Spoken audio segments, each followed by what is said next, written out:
you might have expected the family to be up at Balmoral and do a bit of a walkabout. I mean, it's not exactly an occasion for a street party or anything like that, is it? So nothing major, but maybe a bit more of a public presence. Tomorrow marks the first anniversary of Queen Elizabeth II's death after she passed away following 70 years on the throne. The King is following in his mother's tradition. The late monarch spent the anniversaries of her father's death at the start of her reign in private reflection with no planned official events. Jennie Bond is a royal commentator, former royal correspondent, and joins us this evening on Times Radio. Hi, Jennie. Hi there. Hello. We understand that the family are following tradition, but I wonder whether there's that it's a bit of a shame, really, that there are no formal arrangements to mark the first anniversary of Queen Elizabeth II's death tomorrow. Yes, I must say I thought they would all gather up at Balmoral and just be together for what's going to be a very poignant day, obviously. But Charles is following very much in his mother's footsteps and wants to be pretty much alone. I think one or two members of the royal family are still up there. But basically, I think he'll probably take to the hills, which is what he loves doing up in Scotland, and walk and think and have Camilla at his side. There is going to be a tribute from Prince William and Catherine, who are going to be in Wales. So they're leading what is a public tribute to the late Queen. But it's all very, very low-key and quite surprisingly so. What would you like to have seen happen, do you think, if you were given free rein on arrangements? I must admit that I'm surprised too, bearing in mind how long she was on the throne, how much of a part of our lives she was.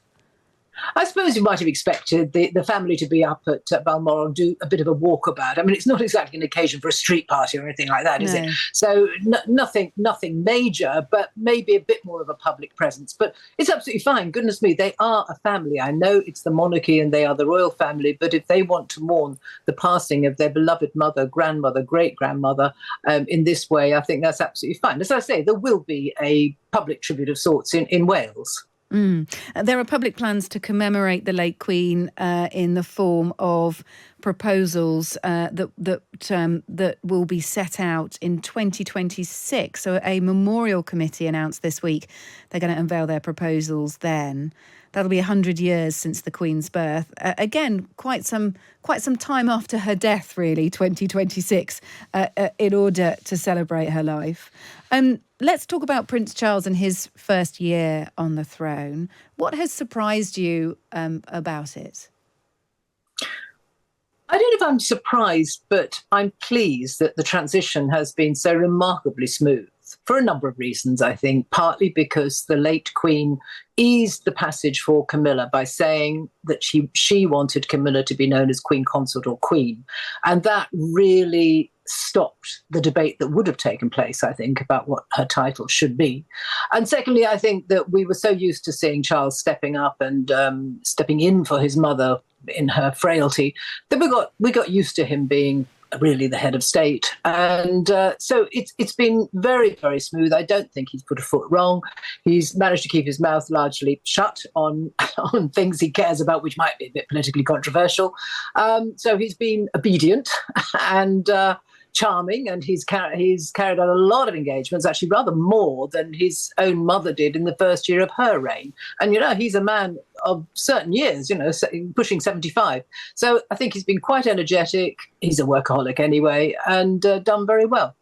There was a report in the Sunday Times recently that suggested that he'd not been the reforming king that some people might have expected, that he needs to be careful about being a caretaker king, I suppose with the focus on Prince William.